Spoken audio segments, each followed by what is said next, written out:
ale můžu si tou vzduchotechnikou v létě třeba ještě přichladit, protože tam ta tepelná čerpadla umí samozřejmě topit podlahovým vytápěním nebo stropním vytápěním, stěnovým na nějakou teplotu pod kondenzací, protože tam ještě musím řešit nějakou vnitřní vlhkost. Nemůžu tam pustit 10stupňovou vodu, protože by se mi rozsyly parkety. Pointa cirkulační větve je, abychom využívali maximálně to teplo nebo chlad, který v tom prostoru už máme, ten si točíme v tom daném objektu a přimícháváme si do toho čerstvý vzduch, aby jsme měli neustále kvalitní zdravé. Co si připodobnil to ke klimatizaci, která vlastně využívá neustále, ten vzduch točí dokola, ten stejný, který v tom prostředí je, ale v tom se nedá být. Ale kým ho ten architekt alebo ten klient neosloví, že ja chcem tepelné čerpadlo, alebo ja chcem vzduchotechnickú jednotku s rekuperáciou, so spätným získavaním energie, tak projektant vykurovania alebo projektant teplných čerpadiel, projektant vzduchotechniky vlastne nemá čo robiť. Bavíme se o teplovzdušném vytápění chlazení. Jo? Nemůžeme říct, že to je samospásný systém, který bude vždycky jako to nejlepší řešení. Tak a to ti, Miro, neudělá ani plynový kotel, to ti neudělá ani peletkový kotel, takže proto čerpadlo. Možná žiju v takové jako bublině, že už jsem v těch čerpadlech dlouho, ale tepelné čerpadlo si myslím, že jako je budoucnost a co jiného. Dobre, a teraz s tým vetraním? Proč větrat?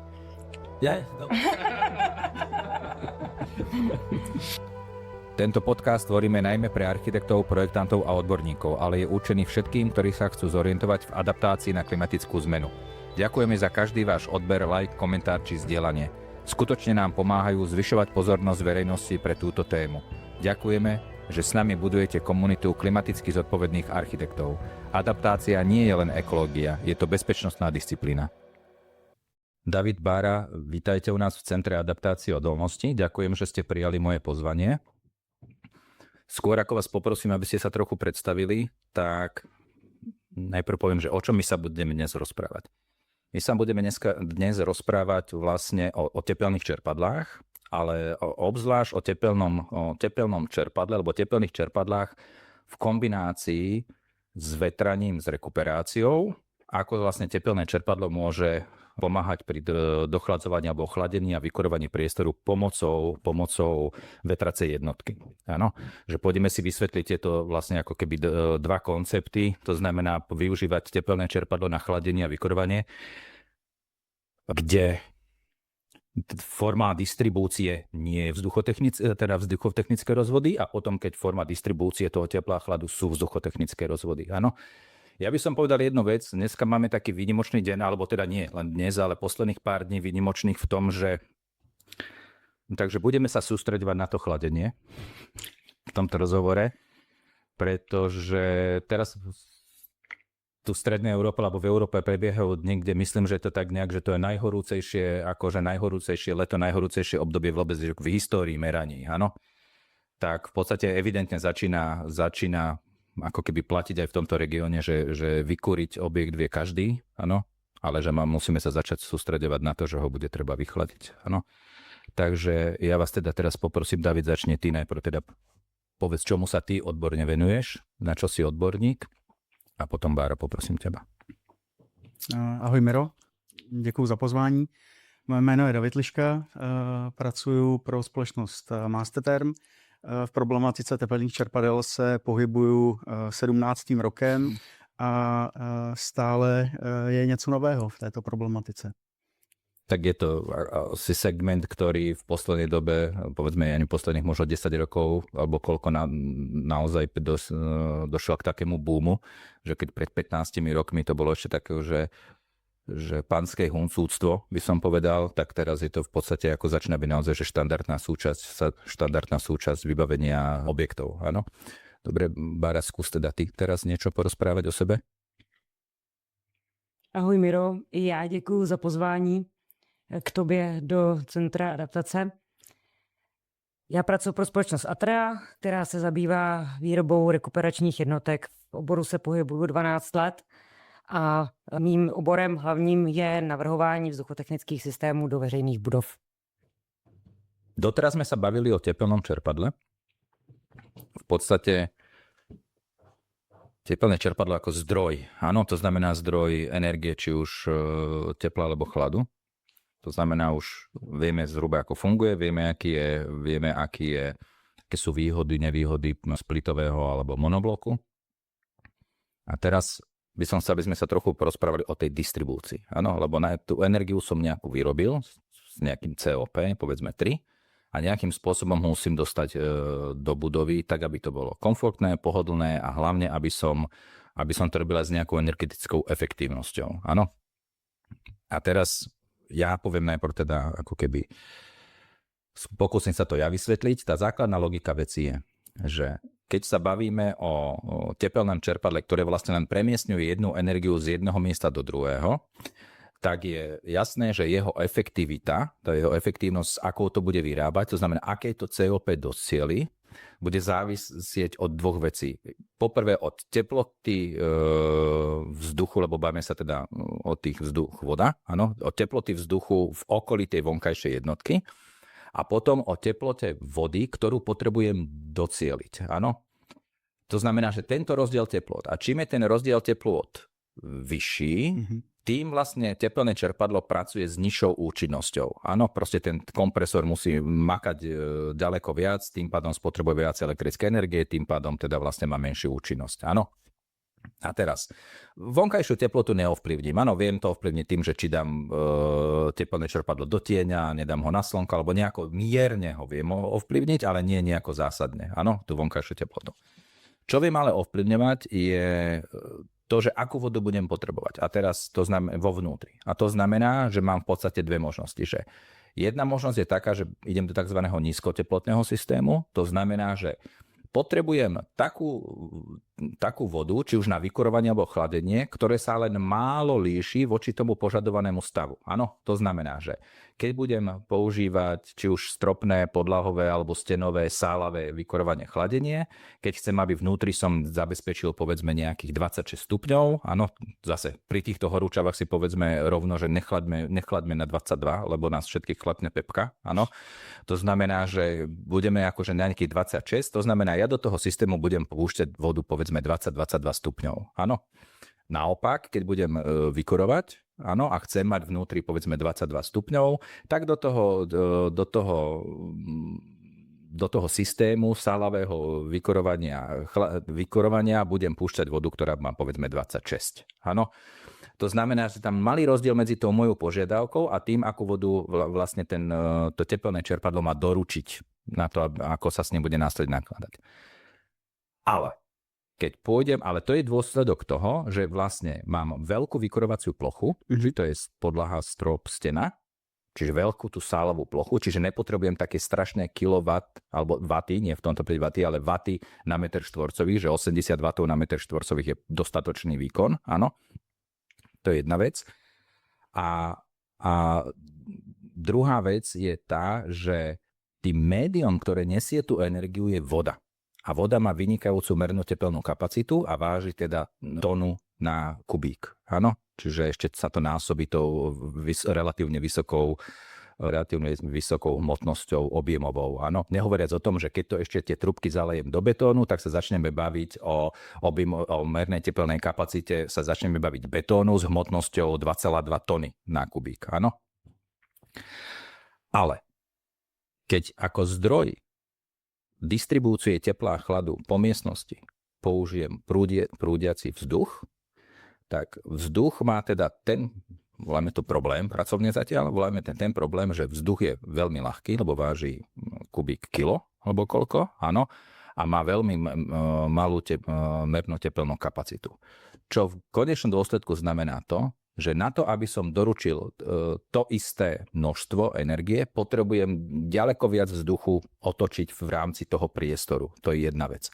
A druhá vec je tá, že ten vzduch sa vlastne musí ohriať alebo vychladiť v nejakom výmenníku. Áno, to znamená, alebo z tepelného, lebo to je vzduch voda, čiže niekde mi príde tá voda a ten vzduch prúdiaci cez ten výmeník sa musí buď vykúriť alebo ohriať. A aby to on zvládol pri aspoň nejakej normálnej rýchlosti, tak on sa nemôže, keď vzduch má mať 22, tak sa nemôže alebo 26, dajme tomu, tak sa nemôže ohrievať od vody, ktorá bude mať 22. On sa potrebuje chladiť od vody, ktorá bude mať 8 stupňov. A zase naopak, keď vykuruje, on sa nemôže ohrievať od vody, ktorá je o 3 stupne vyššia. On sa potrebuje odhrievať od vody, ktorá má 50 stupňov. A tu sa dostávame do tohto konfliktu záujmov, že to už sú tých 8 až 50 stupňov, tie dva extrémy sú vlastne situácie, kedy sú ako keby už pre to tepelné čerpadlo diskomfortné, pretože ide aj v jednom, aj v druhom prípade, ako keby ide na hranicu svojich možností a tým pádom má malú efektivitu toho. Dobre, uvažujem, čo som teraz povedal. Úplně přesně. Ten vzduch bych, řekněme, použil u nějakého pasivního domu. Řekněme, tam je to využitelný. Ale kombinace tepelného čerpadla a vzduchotechniky je možná. Nebo rekuperace. To nespochybně. Řekněme, že osedím nějakým vodním výměníkem, jak ty jsi zmínil, ale z mého pohledu jako topenáře nebo člověka z topenářské branže je přesně ten efekt toho nízkoteplotního, ať už chlazení nebo vytápění, je do té vody, do té masy toho betonu a distribuovat to tou vodní cestou. Jo. Ano.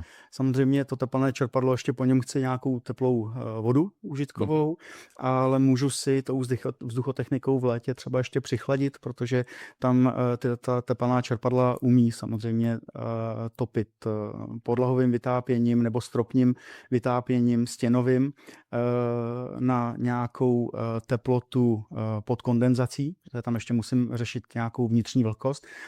Nemůžu tam pustit 10stupňovou vodu, protože by se mi rozsily parkety, takže tam by mělo být osazen ještě nějaký vnitřní vlhkostní čidlo, které řekne pozor, zvyšuje se tady vlhkost, ale můžu to potom přepnout do nějaké ať už větrací jednotky a nebo do nějakého fancoilu s odvodem kondenzátu a tam už si potom můžu hrát s nějakou teplotou třeba 8 stupňů nebo 12 na 8. Jo. Samozřejmě dobře si řekl, že čím jsou ty teploty k sobě blíž, tím ta účinnost je lepší, takže samozřejmě to nízkoteplotní nahrává tomu topnému faktoru a kvůli tomu si i pořizuju to tepelné čerpadlo. Já bych tě, Davide, doplnila. Co se týká systémů v rámci kombinačního řešení, tak určitě můžeme uvažovat pro rodinný dům. Buď to budu mít dva různé systémy, dva nezávislé systémy, to znamená, budu mít zvlášť topení a budeme vytápět pomocí tepelného čerpadla a využívat jeho schopnosti v rámci vytápění, chlazení a ohřevu teplé vody a zvlášť budu mít systém větrání s rekuperací. To je jedna možnost a pak je ta druhá možnost, o který si tady mluvil ty, že můžeme vlastně tu vzduchotechnickou jednotku propojit přes výměník do té vzduchotechnické jednotky a distribuovat to teplo nebo chlad pomocí vzduchotechnické jednotky. Musíme ale uvažovat o tom, že potřebujeme, jak si říkal tady na začátku, větší kubatury toho vzduchu, aby jsme to teplo nebo chlad dokázali přenést. To znamená v rámci třeba systémů našich, které vyrábíme, tak si pomáháme ještě cirkulační větví, tak aby jsme zvýšili ten objem. A ja to nerozumiem, ale vysvetli tú cirkulačnú větev, že čo je pointa toho?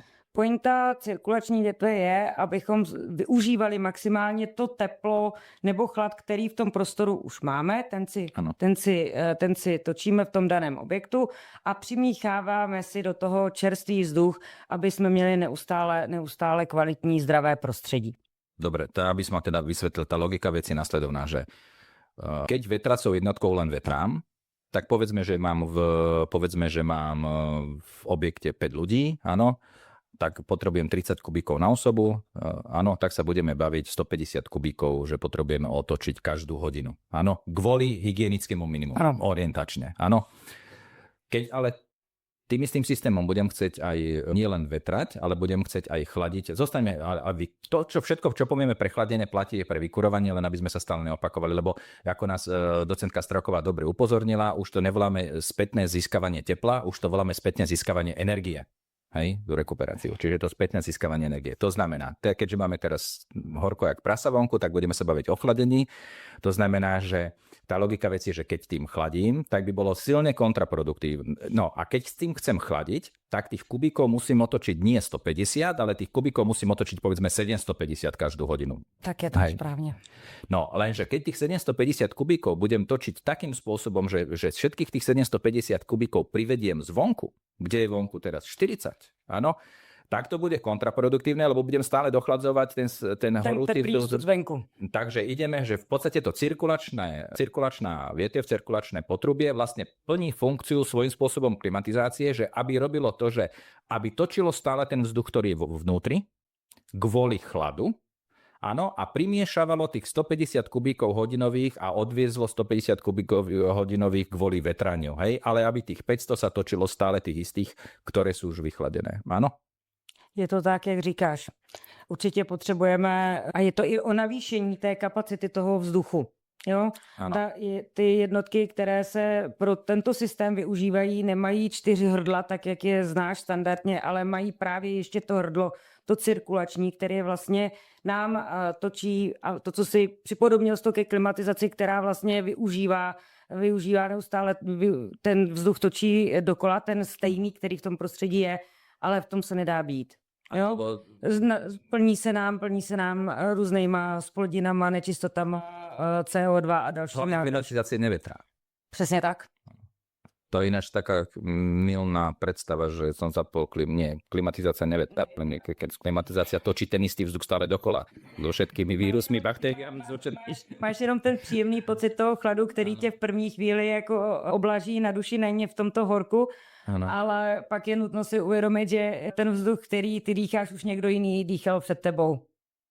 Hej. Dobre, a teraz je teda otázka, že keď sme sa dohodli, že z hľadiska efektívnosti a COP je lepšie pre tepelné čerpadlo, by nechodilo do tých extrémov, je teda lepšie sálavé, stenové, podlahové, stropné vykurovanie chladenia? Kedy nastáva tá situácia, že bude výhodnejšie?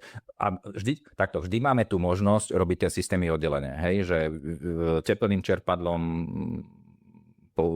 čerpadlom dodávam energiu na sálavé chladenie, áno, a rekuperačnú jednotku vetrám. To je jasné. Hej? Ale potom je teda, že v nejaký moment, keďže rekuperačná jednotka má možnosť mať v sebe výmenník a vlastne taktiež chladiť prostredníctvom výmenníka a toho cirkulačného potrubia, kedy nastáva tá situácia, že by človek mal voliť túto voľbu a vôbec neísť do ako topenárskeho riešenia, to znamená sálové vykurovanie chladenia. Já bych určitě, Miro, neřekla, že vždycky. Jo, spíše to na volbě toho investora, co je příjemný a komfortní. Mm-hmm. Já bych osobně tyto systémy doporučila do pasivních domů a do dřevostaveb, které jsou pro toto ideální. Je to můj názor, nějaká zkušenost z provozu, ale považuji tyhle objekty proto vhodný. Určitě ne do rekonstrukcí. Tak, lebo to je prvé, čo človeka napadne logicky, hej, je následujúca vec, že taká filozofická úvaha, hej, že na efektívnosti fungovania tepelného čerpadla vlastne nebude záležať vtedy, keď tú energiu vôbec nebudem potrebovať. Áno, inými slovami, že teraz to úmyselne preháňam, hej. To znamená, že keď tej energie potrebujem veľmi, veľmi malé množstvo, tak až tak v konečnom dôsledku predátené na peniaze, tak hej, tak v zásade je na tej účinnosti až tak nezáleží. Áno, lebo keď bude vypnuté celý rok, tak je jedno, akú malú účinnosť, pretože som tú energiu nepotreboval, hej. A najlepšia energia, najefektívnejšia energia, ktorú nepotrebujem, áno, tá je najekologickejšia. To znamená, že čiže ak je najlepšia teda energia tá, ktorú nepotrebujem, tak potom platí jedna vec, že tak uvažujem nahlas, že keď si predstavím ten dom, ktorý má naozaj minimálnu spotrebu tej energie, áno. To znamená, že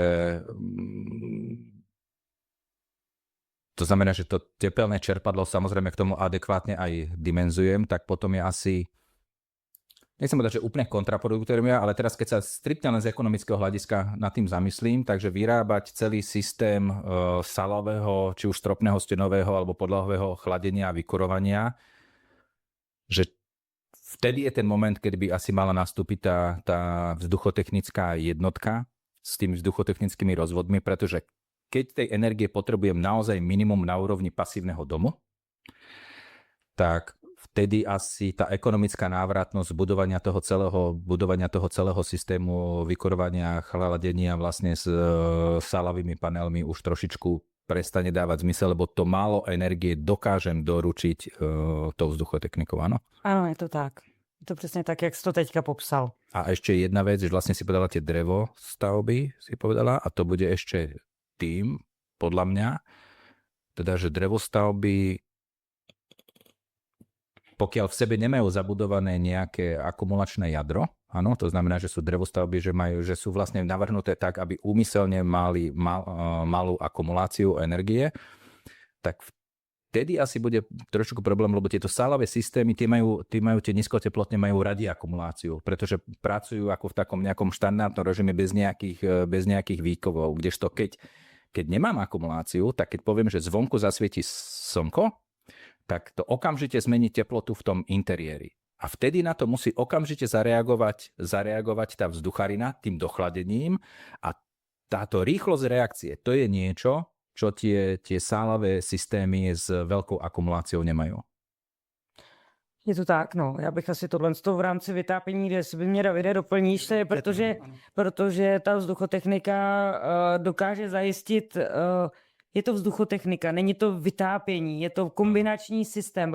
Bavíme se o teplovzdušném vytápění a vytápění chlazení. Jo? Nemůžeme říct, že to je samospásný systém, který bude vždycky jako to nejlepší řešení. Ano. Musíme opravdu volit ten objekt, který je správný pro ten objekt. Jo? Nejde to jinak, nedokážu to asi jinak popsat, než tak, jak říkám. Určitě přemýšlet o tom typu stavby, jestli jaký tam mám energetické ztráty, zisky, jakým způsobem chci dozajistit třeba vytápění v rámci koupelen a tak dále, tam, kde potřebuju vyšší teploty, jakým způsobem to budu distribuovat, aby to bylo všechno příjemné pro toho člověka, protože ten konečný uživatel potom ocení ten samotný systém, který tam bude instalovaný. Takže opravdu je to nějaká souhra toho architekta nebo projektanta a toho investora, kdy oni se dohodnou na tom, co je pro ně nejlepší a vlastně komfortní jako uživatelsky. Jo? Bych se opravdu zamýšlela nad tou komunikací mezi těma, vlastně v tu chvíli musí být parťáci. Projektant a investor musí být parťáci. Ať se budeme bavit nejenom o tom, jestli budou mít obdélníkový obývák nebo L-kovej, ale zároveň o tom, jakou budou mít technickou místnost, protože tam budou mít ty technologie. Jo? Jestli tam budou mít split nebo monoblok, jestli tam budou mít vzduchotechniku, jestli ta technická místnost bude opravdu pro pračku, anebo jestli tam budu mít celý systém, který mi bude zajišťovat, jeden systém, který mi bude zajišťovat topení, větrání a chlazení. No, já bych k tomu měl dvě věci z té topenářské stránky, jestli můžu. Jasně. Já bych to přirovnal k tomu, nebo když se vrátím k té energetice, že jestli máš dům, kterou využíváš jako chatu, chalupu s podlahovým vytápěním a chceš chladit, tak ten náběh toho podlahového vytápění nebo toho stropního chlazení je strašně dlouhý. To je otázka v řádech jako hodin. Ale přijedeš na tu chalupu, máš tam teplo, zapneš si klimatizaci, máš vysokou teplotu, respektive to chlazení nízkou teplotu a máš to rychle a ten pocit máš hned, ale energeticky si trošku někde jinde. Ano. Jo, to je k tomu zase nízkoteplotnímu, že jako aktivuješ nějakou masu betonu, masu nějakého jádra a když to držíš konstantně, tak jsi spokojený zákazník. Jo, minimální výkyvy, řízení ekvitermní křivkou, když jedu na víkend, tak doporučuji zákazníkům nevypínat, nechte dům žít vlastním životem. Jakmile ty to v pátek vypneš, že jdeš na chalupu, v neděli se vrátíš, zapneš to, tepelné čerpadlo si protočí tu topnou vodu, zjistí, že nestihne, sepne mi tam bivalentní zdroj a to, co jsem ušetřil, tak během... Bivalentní zdroj je jako elektriku, jinými slovy. Řekněme elektriku, ano. Takže to, co si ušetřil za chod toho kompresoru, tak si dohnal potom tou elektrikou. Ano. Tak to mě napadlo z této strany a Bára tady správně řekla, že je to otázka i na toho zákazníka, na toho investora, ale ten investor musí naslouchat, jo, protože se dostávám jako posouzení těch systémů, že ty systémy jsou kolikrát překombinovaný, ale úplně zbytečně, že ten zákazník má několik zdrojů tepla. Já jsem zastánce jednoduchosti a pokud mám tepelné čerpadlo, které už má v sobě nějaký záložní zdroj, tak nehledám další záložní zdroj do akumulační nádrže, nepřipojuju vložku s výměníkem na obrovskou akumulační nádrž. Zbytečně to tím jako zesložitím a jsou zákazníci, kteří jako neposlouchají. Jo, nebo toho projektanta, architekta. Takže je potřeba k tomu přistupovat tak nějak střídmě. Jedna věc, co zákazník chce, ale i mu vysvětlit, jestli jako ta investice je rozumná, jestli mi to opravdu přinese to, co od toho očekávám, jestli to zbytečně nebude složitý, překombinovaný. Ešte jedna situácia ma napadla. V podstate sme sa dohodli, že výhoda chladenia vzduchom je vtedy, keď potrebujem okamžite nábeh. Áno? To znamená modelová situácia, dajme tomu administratívnu budovu, mám chladenú, povedzme, TAP systémom, čiže aktiváciou betónového jadra, ale mám zasadačku. V tej zasadačke nikto nie je. Áno, a zrazu sa tam nahrne 20 ľudí. Áno, to je niečo, na čo a za 2 hodiny už tam zase nebudú. Áno, to je niečo, na čo ten TAP systém nemôže absolútne nejako zareagovať a vtedy akože s tým jeho fázovým posunom, áno, to znamená, vtedy musí byť nositeľom vzduchu. Jednak treba viacej vetrať, to je jasné, lebo prišli ľudia, ale jednak. No, ja by som ešte tak na záver, skúsme, lebo že tí ľudia by mali naslúchať. Ja som z hodou okolností minulý týždeň mal taký, zážitok je silné slovo, ale kamarát si ide kúpiť dom. Samozrejme, klasický už je, neviem, že či už má aj zmluvu podpísanú, to sa mi zdá, že nie, ale je rozhodnutý, že ten dom proste si ide, a nie, že je hotový, ide si nechať postaviť ten dom proste na kľúč, hej. A mal nejaké otázky, ja pýtal sa vlastne, či teda plyn alebo tepelné čerpadlo, tak to som to počúval veľmi rýchlo, ako teda sme si vysvetlili, že plyn nie, hej, že to neprichádza do úvahy, že poprvé plynom nevychladím, áno. Po druhé, plyn má iné problémy, sám za sebou nesie od globálneho oteplovania alebo teda klimatickej zmeny až po geopolitickú situáciu, áno. Povolenky. Ale potom mi to nedalo, takže pošli mi teda akože ten pôdorys z toho domu. A ja vlastne som zistil, že ten pôdorys domu bol tak spravený, že vlastne ten návrh absolútne nerešpektoval svetové strany, ale že absolútne, hej.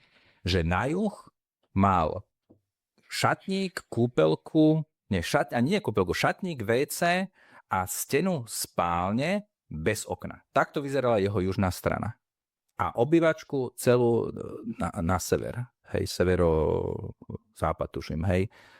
A teraz je otázka, že s tým naslouchaním. A ja som mu nevedel, napriek tomu, že sme veľmi dobrí kamaráti, napriek tomu, že máme sebe absolútnu dôveru, ja som mu, že on vlastne to postavil do že už sú v tom procese tej kúpy tak ďaleko, že už nechce do toho šahať, lebo že už by zase...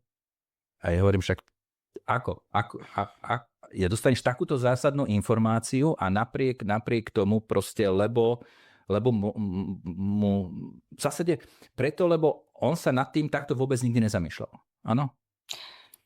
To znamená, ako docieliť, keď sa ľudia nezamýšľajú nad tým, že ako má otočené okná, ako sa majú začať zamýšľať, či tepelné čerpadlo, ale že či bude mať nebodaj, že monoblok a nebodaj, že aké chladivo použije.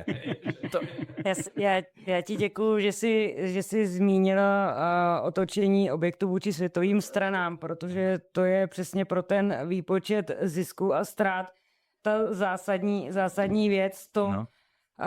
jestli mi v tom domě bude příjemně jako člověku, jestli budu mít terasu na tu správnou stranu tak, abych ji měla osluněnou a ložnici měla prostě na té západní, severozápadní straně, což je nejlogičtější, aby se mi dobře spalo.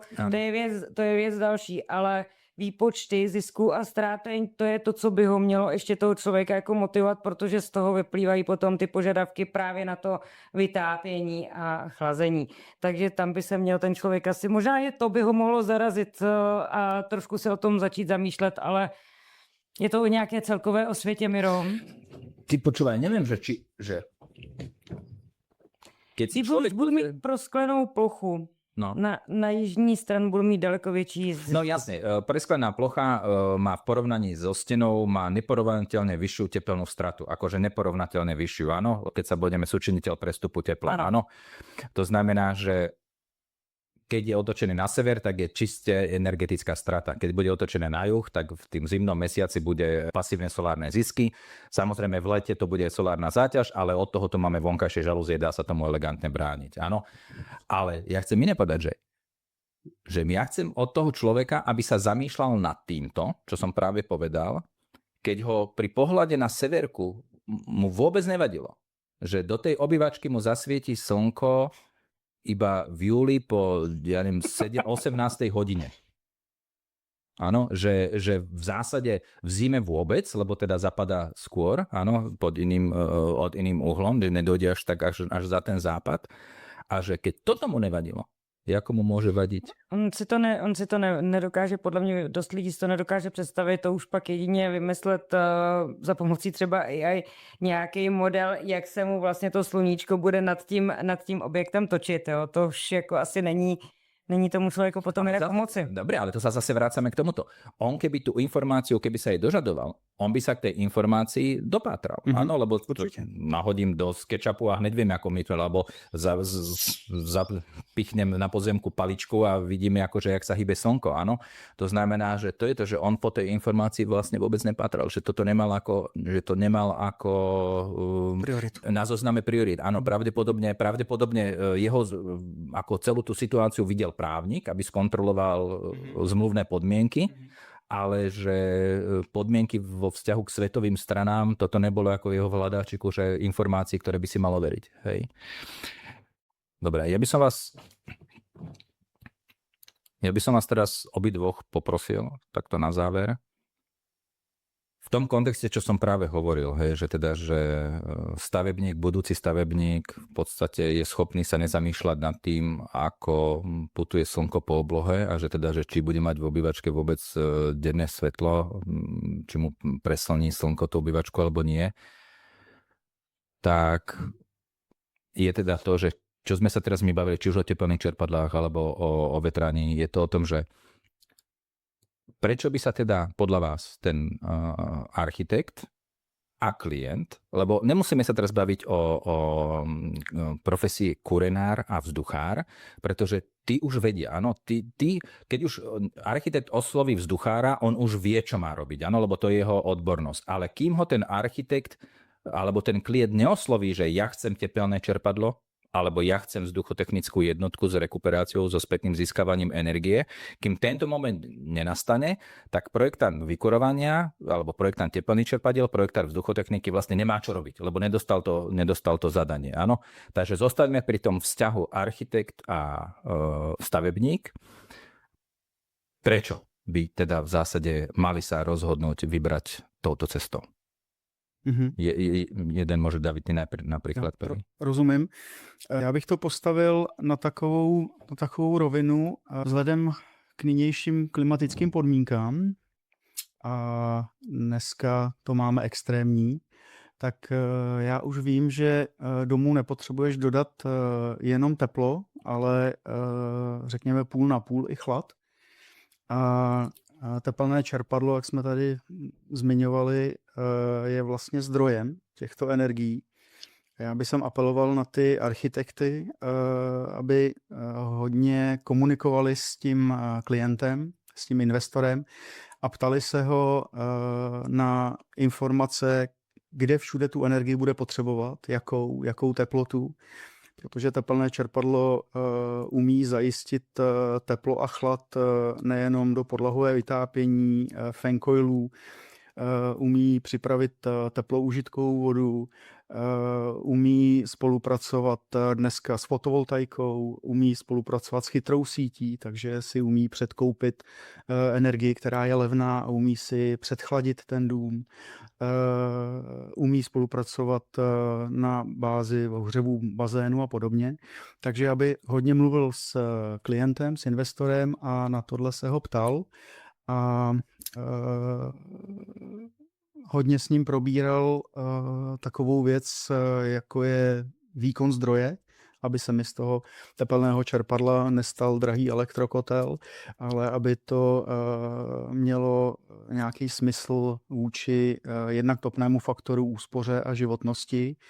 A komunikoval by jsem s ním hodně distribuci té energie, ať už je to podlahové vytápění, stropní vytápění a podobně. Takže to je taková jako moje jako myšlenka k těm. Hej, akorát, že si neodpovedal, že prečo. Že všetko, čo by mali urobiť, to si vybedovala, že prečo by to teda? No, protože je to na trhu jeden z výrobků, který umí třeba v současné době dát teplo i chlad.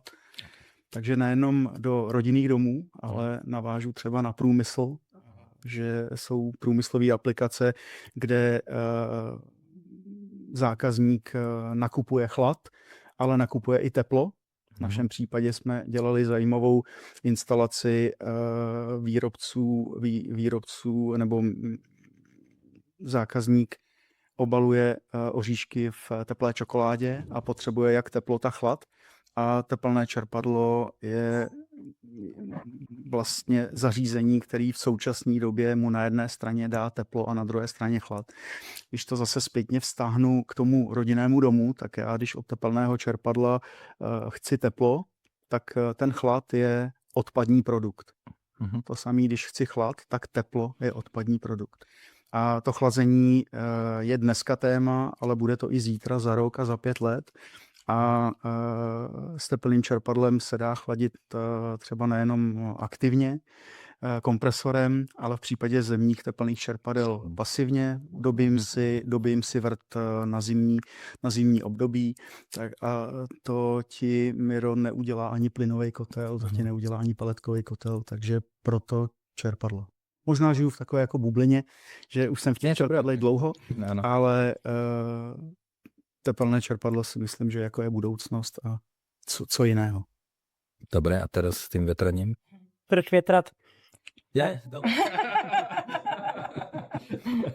Proč větrat? Nad čím by se měl ten investor s architektem určitě, proč by to měl chtít, proč by se spolu o tom měli bavit?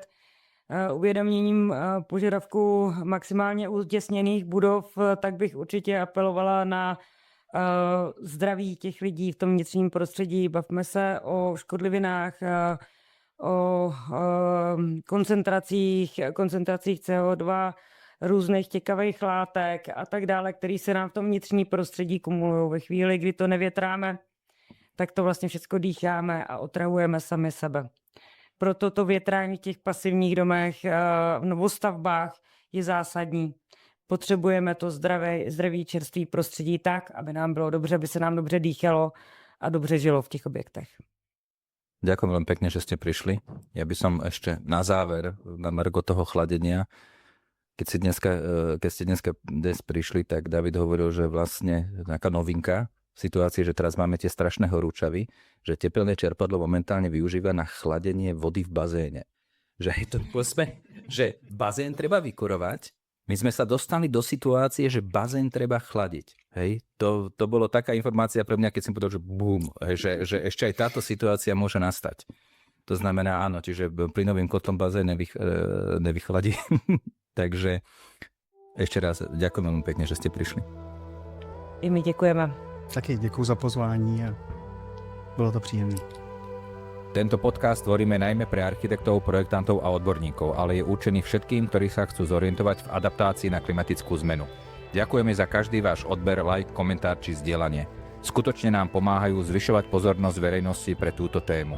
Ďakujeme že s nami budujete komunitu klimaticky zodpovedných architektov. Adaptácia nie je len ekológia, je to bezpečnostná disciplína.